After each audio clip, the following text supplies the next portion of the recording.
we understand, yes, you can fool some of the people all the time. You may also fool all of the people some of the time, but you can never fool all the people all the time. آپ اپنی سیاست خود کریں، جو کرنا ہے کریں، لیکن اس فوج کو اس سے دور رکھیں. پاکستان قربانیوں کی سرزمین اور اس سرزمین کے محافظ پاک فوج جو روز اپنی جانیں دے کر اس ملک کی بقا لکھتے ہیں. لیکن افسوس کے کچھ عناصر ایسے بھی ہیں جو صبح ہوتے ہی ریاست اور اس کے اداروں کے خلاف زہر اگلنے میں مصروف ہو جاتے ہیں. D G I S P R lieutenant general Ahmed Sharif Chaudhry نے اپنی پریس کانفرنس میں واضح کر دیا ہے کہ پاکستان کے خلاف سب سے خطرناک چیز بندوق نہیں بیانیہ ہے. وہ بیانیہ جو دشمن ممالک کی زبان بولتا ہے. اب سیاست ختم ہو چکی، اب اس کا جو بیانیہ ہے وہ پاکستان کی نیشنل سیکیورٹی کو تھریٹ بن چکا ہے. اور افسوس کی بات یہ ہے کہ یہ بیانیہ اس قیادت کے چند مخصوص افراد کے ذریعے پھیلایا جا رہا ہے جو خود کو حب الوطنی کا علم بردار کہتے ہیں. قیادت کا یہ دھڑا ایسی غیر ذمہ دارانہ سوچ کا شکار ہو چکا ہے کہ ذاتی انا کو ریاست پاکستان سے بھی بڑا سمجھ بیٹھا ہے. اس کی ذات اور اس کی خواہشات ریاست پاکستان سے بڑھ کر ہیں، اور اس کی فرسٹریشن اس حد تک بڑھ چکی ہے کہ وہ سمجھتا ہے کہ میں نہیں تو کچھ بھی نہیں. یہ وہی سوچ ہے جو صبح ہوتے ہی پاک فوج کے خلاف پروپیگنڈا شروع کرتی ہے اور شام تک دشمن ممالک کا میڈیا اسی پروپیگنڈے کو اپنی شہ سرخی بناتا ہے.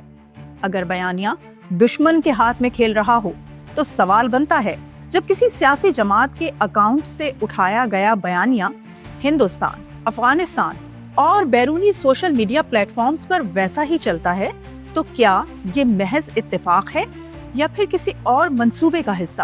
D G I S P R نے واضح کر دیا ہے کہ پاکستان مخالف میڈیا کا سہارا لے کر ملکی اداروں کو نشانہ بنانا سیاست نہیں، ریاست دشمنی ہے. آج ہم یہ بھی دیکھ رہے ہیں کہ قیادت کے کچھ قریبی افراد اور بہنیں تک اس بیانیے کا حصہ بن چکے ہیں.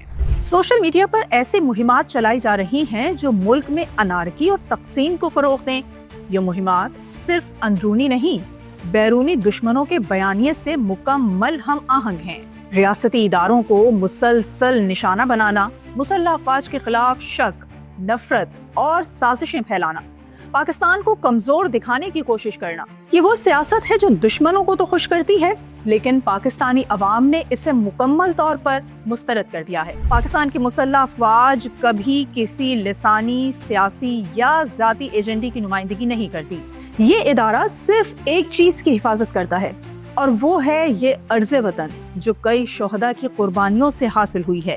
اور اس قوم کا فیصلہ واضح ہے کہ ہم اپنے اختلافات بھول سکتے ہیں، اپنی جماعتیں بدل سکتے ہیں، اپنی سوچ بدل سکتے ہیں، لیکن پاک فوج کے ساتھ وفاداری کبھی نہیں بدلتے.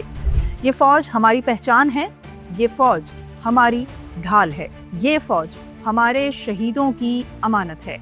جن عناصر کو لگتا ہے کہ وہ پروپیگنڈے، ٹویٹس اور زہریلی مہمات کے ذریعے پاک فوج کو بدنام کر لیں گے، انہیں یاد رکھنا چاہیے کہ قوم نے 9 مئی جیسے واقعات دیکھ کر سیکھ لیا ہے، دشمن کا بیانیہ تیار کرنے والوں کو پہچان لیا ہے، اور اب قوم کبھی بھی انارکی پھیلانے کی کوششوں کو برداشت نہیں کرے گی. پاکستان دشمنوں اور انتشار پسندوں سے بڑا ہے. یہ ملک کسی ایک شخص، ایک جماعت یا ایک بیانیے سے نہیں چلتا. پاکستان 25 کروڑ پاکستانیوں کے اتحاد سے چلتا ہے اور پاک فوج اس اتحاد کا مرکز ہے. پاکستان زندہ باد، پاک فوج پائندہ باد.